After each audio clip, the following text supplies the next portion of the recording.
gonna get a pedicure or you're doing your own toes. And now lower your toes down. Now shift your weight forward slightly. Now I'm gonna turn sideways, so I want you to see this is not a very big move. So you're gonna shift your weight forward. My knees are gonna be soft. Shift your weight forward. Lift your heels and balance on your toes.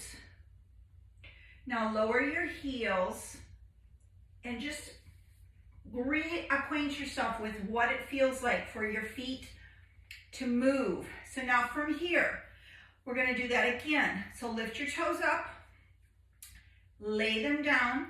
Really think about your planting your feet in the whatever surface you're standing on. Now, lean yourself forward, and can you come up a little bit higher? So lifting the arches of your feet off the floor, even if it's just for a second, and then lower down. Now this time, rock back onto your heels, lift your toes, and notice what that does to your balance. Now lower all of your toes down. Widen your stance. And I want you to bring your hands to your hips. Look up toward the ceiling and gently open your shoulders, maybe even like pulling your shoulder blades slightly together as they move across your upper back. Now as you exhale, soften your legs. Now you're gonna come forward. Notice I'm looking at the camera. This is called a flat back here. And now you're gonna come all the way up. And again, hands to your hips. Maybe your hands are down beside you. And then bring it forward. So looking toward the camera. One more time, bring it all the way up. And now go ahead.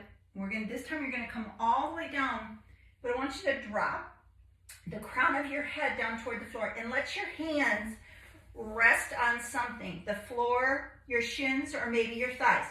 Now, if you're seated in a chair, you can do all of these things with or without us. So if you're seated in the chair, you're gonna bring your head toward your feet, just like we're doing here. Now, as you inhale, I want you to round your back and come all the way up. So again, we're gonna come forward. Let your hands travel down your legs. Let your crown of your head, so it's reaching toward the floor. And now as you come up, you're gonna round, and softly soften your shoulders. Now, before we get into, we're actually gonna do some balancing today, and I just wanna say that I was reading something over the weekend, and it was talking about people over the age of, let's just say 60, and how with each decade, we start to decline. But for people who fall, and this is crucial to listen to, for people who fall because their balance is off, the likelihood of them breaking a hip at some point is very great. So practicing balance is, and what we're gonna do today is what I'm gonna say supported balance, but practicing balance is really, really critical. Now we're coming into spring, and so now you're gonna be finding that there's probably gonna be a lot of uneven surfaces or maybe crossing the street. So just even like moving yourself and play with your balance. How does it feel when you're off balance like this? And can you do it with, now I'm lifting a toe or touching a toe, but that's perfectly fine. So again, just take your balance side to side, maybe being even a little bit playful with it. Now what does it do if you bring a foot out in front of you? So notice that it's not lifted very high here. Now can you lift it higher and find balance? And then lower it down. Now, the chair is there if you need it. I want you to use it. The only way for you to get better with your balance is to practice it. So again, let's see what happens here. So maybe you start with your toe on the floor. One side of our body is going to have better balance than the other side is. So now, can you ground the standing foot and then begin to explore, what does this side of the body have to say to you about balancing? And now lower that foot down. Now, from here I want you to grab a hold of the edge of the chair. And we're gonna do what I'm going to call some standing balancing movements, but these are all to work within your range of motion. So I'm going to give you like suggestions or where you might even be in your own balance. If you're seated in the chair, lifting your foot up off the floor and lowering it down is where you're going to be. So let's start with that foot out in front of us. And I want you to lift it up, but your toe is still touching the floor at this point. Now, I don't want you to lean forward and I don't want you to lean back. I want you to think about your body being nice and firm. So everything's drawn in. And now lift that leg. Now, can you let go of the chair and find balance? Bring your hand back to the chair if it's not already. And I want you to, this time, bend your knee. And now you're going to open it to the side. Bring it back to center. And then extend it back out in front. And if your leg becomes tired, lower it. So bend it in and then rotate it open. So anything that we have to do here with opening our hips is really beneficial for us. Now from here, I want you to step that foot and notice that my ankles, I'm going to turn sideways here.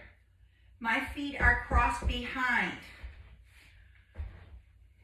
So with that, you've got an X, and yes, it might be challenging for some of you.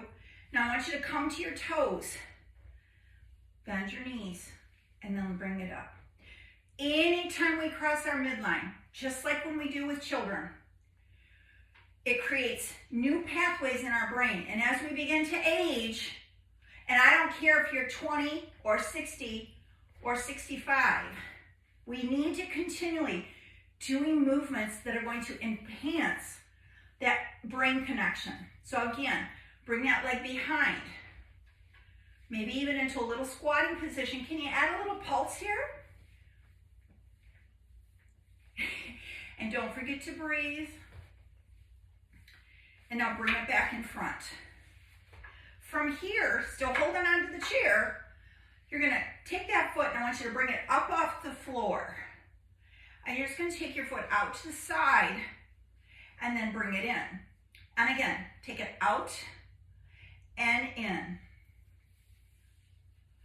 And keep in mind, I'm only doing very few of these. So if this is something that you want to revisit later and add in more repetitions, especially if you are somebody who works out and you just want to challenge yourself a little bit more.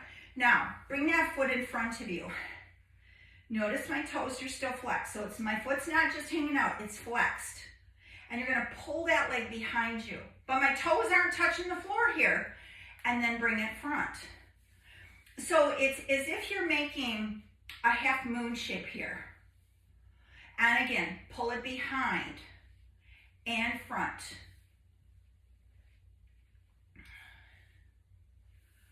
One more. And now, I'm going to move the chair because I want it to be, so we can be even on both sides. So, let's start. Now you're going to take the opposite leg, the outside leg, and I want you to start by pointing your toe. And as you point that toe, notice even like how your body's feeling here, because we have one side in our body that's always more dominant. So now, can you lift that leg? Can you release your hand from the chair?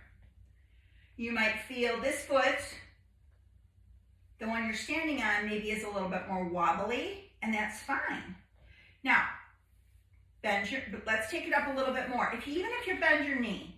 Now, bend your knee, and now open that hip. And again, bring it back to center, and extend, bend, and open. Bring it center, take it out, and bend, and extend. Now this time, bring it behind you so you're on your toes. Find the balance here. What does it do for your balance? Now, can you add a little pulse here? Yeah. So stay strong. If you need to pause the video and get a drink of water, please do so. Now, from here, bring that leg back in front. But I want you to flex it. Now we're going to move to the what we did before. So now you're going to start with it. So you're shifting your weight onto your standing leg, but it's slightly bent. And you're going to open that leg out to the side. And as you open it to the side, I don't want you to, that's not what I want you to do. So you might even only open it here because I want you to stay upright as you're doing this. So take it out and in. Let's take it out and in 3 more times. And now from here, I want you to bring it in the front. And again, notice my foot is flexed. And you're going to bring it around behind you, but not touch the floor behind you. So this is like creating a crescent with your legs. You wrap it around behind. But again, here's another one. Example of crossing that midline. And let's bring it behind us 2 more times. And now from here, I want you to turn and bring your hands to the back of the chair. And again, we're going to go back into some standing balance here. So you've got the chair in front of you, but I'm going to walk closer to the camera because I want you to see what my feet are going to do here. So we're going to start with our feet. This is called parallel. And all I want you to do holding the chair is come to your toes and then lower them. And it's literally as high as your feet can go.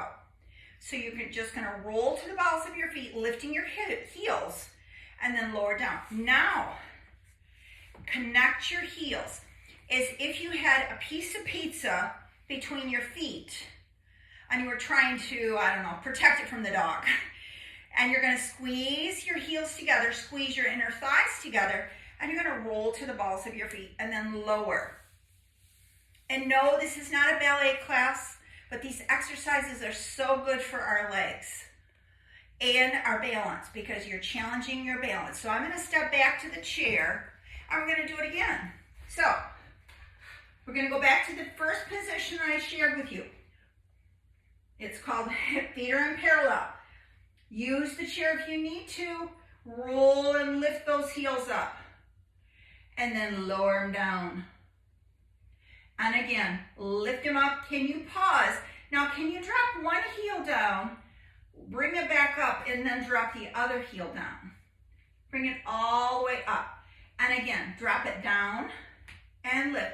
So it's almost like you're doing, you're bicycling your feet here.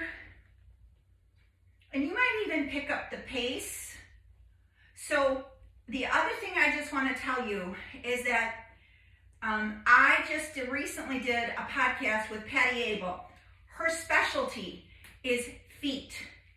If you have issues with your feet, I invite you to listen to the podcast. It's actually I'm going to be dropping it on Friday of this week, and I will put it in the notes. But our feet are so crucial as we age. Now, because we have to take care of them. They help us balance. And do you know that you have more bones in your feet than you do in the upper portion of your body? We have, all right, now go heels together. Squeeze those inner thighs and find that lift. And then lower. We have over 7,000 proprioceptors in our feet, which means that our feet feel a lot. And they connect with the rest of our body. So everything, if you guys were to come to me for Pilates, and I'm just going to say it here, everything begins with our feet. Everything. So if you've got hip issues, have you looked at your knee? Have you looked at your feet to find out how you're walking? One more time, lift it up. That's why I'm actually anal about feet. I think it's really important that we do that. Now, from here, you're going to walk your feet out a little bit wider. Notice my toes are going to be turned outward. And I want you to find that, bend your knees, and then just bring it up. And just bend and lift more time. Bend. Now hold it here. Can you lift one heel up? Lower it down. Lift the other heel up. Lower it down and come up. Let's try it with the chair. So you got balance. Take your feet wide. Press down. Lift right heel. And lower. A left heel. And lower. Both heels. Sink down a little bit. Lower your right heel. Then your left heel. And come to stand. Let's try that one more time. Find that squat. Lift your right heel. Your left heel. Can you take it down another inch? Maybe lifting an arm, maybe lifting another arm. Where are you today? Now, I want you to just, I would say if you're not used to working your legs, I already know that your legs are probably talking to you. So we're going to actually sit in the chair now. And I want you to take and allow yourself not to sit all the way back in the chair. So I want you to have more on the front, like 3/4 of the chair. So there's space behind you that you are going to be able to feel. I want you to take one foot and cross it over the other, which is going to allow that hip to begin to open. Now, if you have sciatica and you don't want to take medication, you can do this so many different times during the day. You can do this laying on your back on your bed. If you're interested in that, shoot me a message inside of Facebook or even an email, and I'll show you how to do it. But you also can come forward. Now what this is going to do is if you come forward, it's not only going to stretch out your leg, but it's going to go all the way into the back, into your lower back, and probably radiate even up into your lower back. Now go ahead and sit up and release that foot down, and let's go to the other side. So again, sit tall first. Maybe this is where you want to be. If you want a little bit more challenge, come forward. And you might find that you're going to automatically know what side is stronger than the other. Or more flexible is the other word I like to use. Now bring it all the way up. From here, I want you to let your hands rest on your legs for a minute. And I want you to sit forward, and I want you to look at the wall in front of you. Take maybe 2 or 3 breaths. And then I want you to turn your head in one direction. Bring it back to center, and then turn your head in the opposite direction. Bring it back to center. Now I want you to widen your legs, just like we were doing when we were standing. We're done with our feet. And I want you to let your body, you might even feel yourself shifting back into the chair as you're doing this. Cascade over the chair. Let your hands come to the floor in front of you. Maybe they come to your feet. Wherever you are, let your head come down as well. Now, from here, you got some options. You can keep your hand on the floor. Maybe you bring it to your leg, but I want you to take your opposite arm. So right now, my left arm is going to be what I'm going to call my anchor arm. And you're going to let that arm lift up toward the ceiling. Now, if that's too hard for you, I want you to lead with your elbow and just rotate slightly here. Or the other option, and I'm going to turn sideways, is you can actually bring your hand to the small of your back and just rotate the shoulder. So you're going to pick which version. So again, full arm, maybe just leading with your shoulder, maybe your elbows bent, or bringing it across your back. Let's do 2 more, and I want you to pick the variation that works for you this morning or this evening, whatever time. I'm filming this in the morning. And then bring that hand down. One more time. Let it lift. And now bring it down. Now I can hear some of you say, but Tammy, I got shoulder issues. So now you're going to take and you're going to do whatever you can on the opposite side. So again, maybe you have to come up and you're just going to rotate here. And then come down. Or maybe you're leading with that shoulder and you're going to bend your elbow and let it come back.